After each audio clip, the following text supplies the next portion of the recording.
En 1951, la Libye était l'un des pays les plus pauvres au monde. Sous Kadhafi, et avant l'intervention de l'OTAN, le niveau de vie des Libyens était le plus élevé d'Afrique. En avance sur la Russie, le Brésil, et l'Arabie Saoudite. Le droit au logement pour chaque Libyen était une obligation du gouvernement.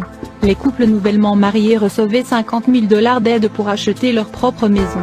L'électricité était gratuite pour tous. Le niveau d'éducation était très élevé. Le taux d'alphabétisation avait atteint les 85%. Les Libyens bénéficiaient d'un système de soins des plus avancés et surtout, gratuit pour tous. Les personnes ne trouvant pas les soins ou l'éducation qui leur convient en Libye, recevaient une aide du gouvernement pour se rendre à l'étranger. Tous les prêts étaient sans intérêt, à 0%. Le prix de l'essence était de 14 centimes. Chaque Libyen souhaitant devenir agriculteur, le gouvernement lui offrait une ferme, avec de l'équipement du bétail et des semences. Le 1er juillet 2011 à Tripoli, 1 700 000 Libyens sont sortis pour manifester contre l'OTAN. 1 700 000 Libyens, ce qui représentait 95% de la population de Tripoli, soit environ un tiers de la population de la Libye. La banque centrale libyenne appartenait à l'État. Et contrairement aux banques occidentales, en Libye la banque n'était pas détenue par les Rothschild, et donc libre de dettes.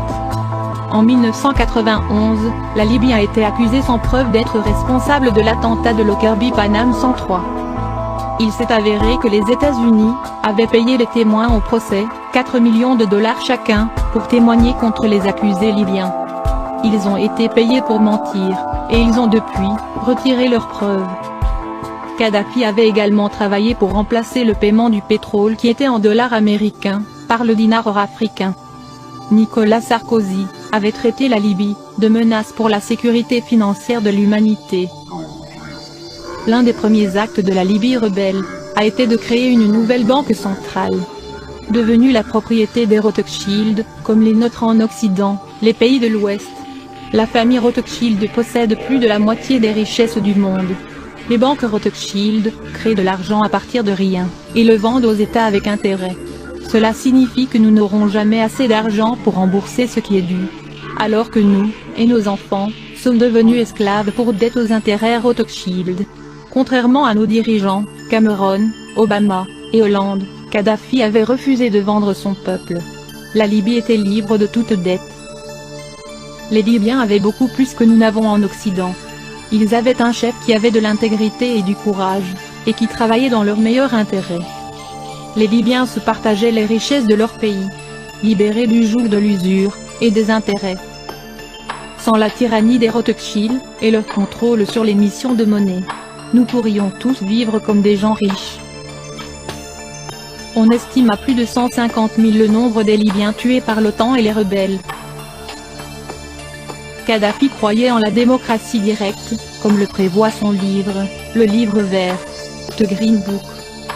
Selon Kadhafi, les démocraties parlementaires sont intrinsèquement corrompues. Que les gens peuvent, et devraient se représenter. Après avoir cru les mensonges sur cet homme toute ma vie, son livre m'a étonné. Comment rester assis sans réagir, en regardant comment des individus et des pays sont diabolisés, détruits par nos gouvernements criminels. Et regarder les médias protéger ces personnes responsables de crimes contre l'humanité. Nous devons montrer notre solidarité avec les peuples de Syrie, de la Palestine et du monde entier. L'ex-ambassadeur russe en Libye, Vladimir Chamov a déclaré: la population ne paie pas l'électricité. Les Libyens bénéficiaient d'un crédit de 20 ans sans intérêt pour construire leur maison. 1 litre d'essence coûte environ 14 centimes. La nourriture est gratuite. Les taxes et les impôts lourds sont interdits. Pour chaque nouveau-né, on reçoit 7 000 $. Les nouveaux mariés reçoivent 64 000 $ pour acheter un appartement. L'éducation et la médecine sont gratuites. L'éducation et la formation médicale à l'étranger sont payées par le gouvernement.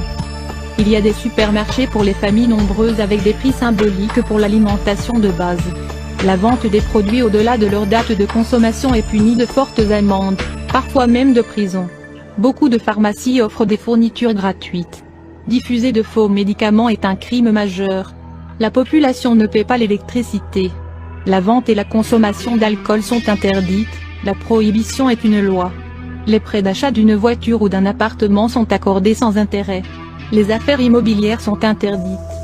Si quelqu'un veut acheter une voiture, jusqu'à 65% du prix est réglé par l'État. L'essence est moins chère que l'eau. Les bénéfices de la vente du pétrole sont consacrés au bien-être de la population, et à l'amélioration des conditions de vie. Beaucoup d'argent a été dépensé pour irriguer le pays avec l'eau des aquifères souterrains, et par son échelle, le système a été appelé la 8e merveille du monde. Il fournit 5 millions de mètres cubes par jour à travers le désert et a considérablement augmenté le territoire irrigué. 4000 km de pipelines sont profondément enterrés pour les protéger de la chaleur. Tout ce qui a été nécessaire au projet a été accompli par la seule Libye. Hélène Chelestuk a déclaré: la propagande occidentale a diabolisé Mouammar Kadhafi en le décrivant comme un tyran pathologique, et un ennemi implacable des aspirations démocratiques de son peuple. Ce n'est pas vrai, car il existe en Libye des mécanismes de contrôle populaire et de démocratie, il existe des conseils élus de citoyens et des communautés autonomes, comme appelées ici, des communes. Tout cela, sans bureaucratie pléthorique, mais avec un haut niveau de vie et de sécurité sociale pour les citoyens. Est-ce pour cette raison que la Libye a été diabolisée et attaquée par les puissances impérialistes? Pourquoi la Libye est-elle bombardée?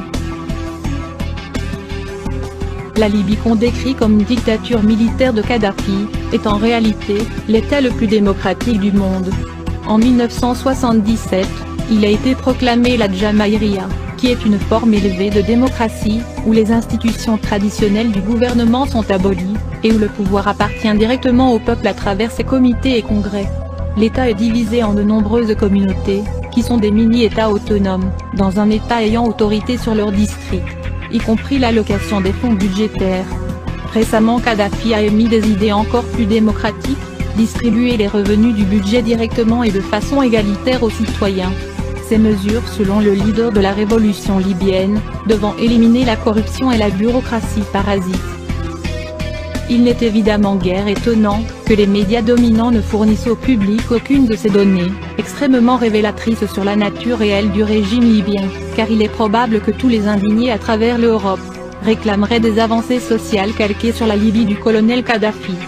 Ce qui serait pour le moins embarrassant pour les si brillants et si compétents dirigeants du vieux continent. La diabolisation du colonel Kadhafi en Occident a pris une nouvelle dimension après les attentats de Lockerbie et du décès de l'UTA. L'Occident continue d'accuser la Libye d'avoir perpétré ces attaques terroristes, alors que l'excellent journaliste Pierre Péan a définitivement démonté cette fable. Les Libyens n'ignorent pas que le CNT est composé d'islamistes ayant servi en Irak, de personnages tels que Mahmoud Jibril, connu des lecteurs de Wikileaks comme l'un des interlocuteurs favoris des États-Unis, ainsi que des membres de la tribu Arabi, une tribu connue pour sa déloyauté vis-à-vis de Tripoli et pour sa négrophobie.